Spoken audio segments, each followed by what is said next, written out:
The ceasefire, first of all, says nothing about the rampages by Israel against Hamas in the West Bank. And it was those rampages which caused the current conflict to escalate. It gives Israel a green light to continue arresting Hamas members, blowing up homes in the West Bank, ransacking homes, and killing Palestinians, which was the prelude to the current fighting. Secondly, if you look at the ceasefire, it's exactly what was agreed on in June 2008, and the same ceasefire that was agreed to in November 2012. Namely, in both cases, it was said that there would be a relaxing of the illegal blockade of Gaza. In both cases, after the ceasefire was signed, the blockade was maintained, and in fact, the blockade was escalated. So now, in the current version of the ceasefire, it said the blockade will be lifted after there has been calm restored and the security situation has been established. But if Israel says Hamas is a terrorist organization, then the security situation can never be calm in the Gaza, and therefore there'll be never a lifting of the blockade of Gaza.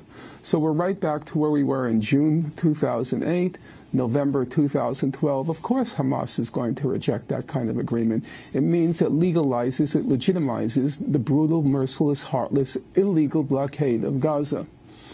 As to how we got to where we are, the general context is perfectly obvious for anyone who wants to see it.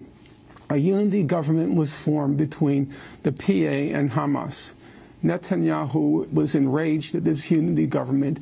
It called on the U.S., it called on the EU to break relations with the Palestinian Authority. Surprisingly, the United States said no. We're going to give this unity government time. We'll see whether it works or not. Then the EU came in and said it will also give the unity government time. Let's see what happens. At this point, Netanyahu virtually went berserk, and he was determined to break up the unity government. When there was the abduction of the 3 Israeli teenagers, he found his pretext. There isn't a scratch of evidence, not a jot of evidence that Hamas had anything to do with the kidnappings and the killings. Nobody even knows what the motive was to this point.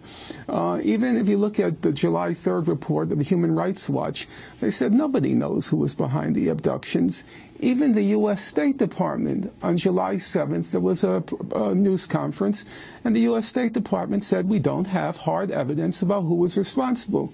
But that had nothing to do with it. It was just a pretext. The pretext was to go into the West Bank, attack Hamas, arrest 700 members of Hamas, blow up 2 homes, carry on these rampages, these ransackings, and to try to evoke a reaction from Hamas.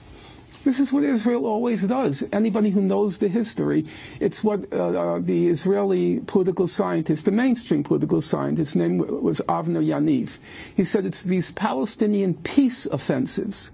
Whenever the Palestinians seem like they are trying to reach a settlement of the conflict, which the unity government was, at that point, Israel does everything it can to provoke a violent reaction, in this case from Hamas, break up the unity government, and Israel has its pretext. We can't negotiate with the Palestinian Authority because they only represent some of the Palestinian people. They don't represent all of the Palestinian people.